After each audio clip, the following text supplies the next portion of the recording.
ഒളിച്ചോട്ടം അതാണ് ഇപ്പോൾ നമ്മുടെ ഇൻസ്റ്റാഗ്രാമിൽ ഏറ്റവും വലിയ പ്രശ്നമായിരിക്കുന്നത്. എനിക്ക് തോന്നുന്നു ഒരു നാഷണൽ ഇഷ്യൂ ലെവലിലേക്ക് അത് ഉയരാൻ സാധ്യതയുണ്ടെന്ന് തോന്നുന്നു. അപ്പോൾ ഞാൻ ഇത്തരത്തിലുള്ള സംഭവങ്ങൾക്കൊന്നും പ്രതികരിക്കാനോ ഞാൻ ഇന്നവരെ അങ്ങനെയുള്ള പരിപാടികൾക്കൊന്നും ഒന്നുമില്ല. ഞാൻ ഈ സൈസ് എടുക്കുന്നതല്ല. ഒരാളുടെ വ്യക്തി ജീവിതത്തിൽ നടക്കുന്ന അല്ലെങ്കിൽ അയാളുടെ ഒരു കുടുംബത്ത് നടക്കുന്ന ഒരു പ്രശ്നം ചർച്ച ചെയ്യപ്പെടുക. ഇന്ന് ഞാൻ ഈ ചേട്ടൻ്റെ വീഡിയോ കാണാനിടയായി. കണ്ടപ്പോൾ എനിക്കൊന്ന് റിയാക്ട് ചെയ്യണമെന്ന് തോന്നി.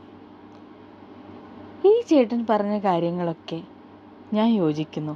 പക്ഷേ ട്രോൾ ചെയ്യുന്നതായാലും അല്ലെങ്കിൽ ഒളിച്ചോടിയ CCTV ഫുട്ടേജ് കണ്ട് റിയാക്ട് ചെയ്യുന്നതായാലും ഈ ന്യൂസ് അറിഞ്ഞ് റിയാക്ട് ചെയ്യുന്ന ഓരോരുത്തരെയും ആരും കുറ്റം പറയാൻ പറ്റില്ല. കാരണം അഖിൽ NRDയുടെ പല വീഡിയോകളിലും ഇതുപോലുള്ള പല കണ്ടന്റുകളോടും അദ്ദേഹം തന്നെ കോമഡി രൂപത്തിൽ റിയാക്ട് ചെയ്യാറുണ്ട്. ഒരു ഉദാഹരണം പറയട്ടെ. ഒരു ജിമ്മിൽ പോയിരുന്ന ഒരു പയ്യൻ ഷുഗർ കട്ട് ചെയ്തിട്ട് കുറേ നാളുകൾക്ക് ശേഷം ഷുഗർ കഴിച്ച് കരഞ്ഞ വീഡിയോ അഖിൽ NRD റിയാക്ട് ചെയ്ത സംഭവം ആരും മറന്നിട്ടുണ്ടാകില്ലല്ലോ അല്ലേ? ഇല്ലായിരിക്കും.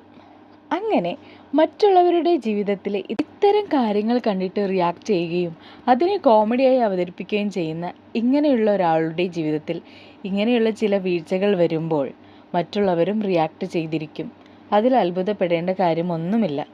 പിന്നെ ഇയാളുടെ ഇപ്പോഴത്തെ അവസ്ഥ എന്താണ്, അയാൾ വിഷമിക്കുന്നുണ്ടോ, അയാൾ ഓക്കെ ആണോ എന്നൊന്നും നാട്ടുകാർ നോക്കില്ല. കിട്ടിയ അവസരം എല്ലാവരും മുതലാക്കും. അതാണ് എനിക്ക് പറയാനുള്ളത്. ഇപ്പോൾ എല്ലാവരും അതുതന്നെയാണ് ചെയ്തുകൊണ്ടിരിക്കുന്നതും.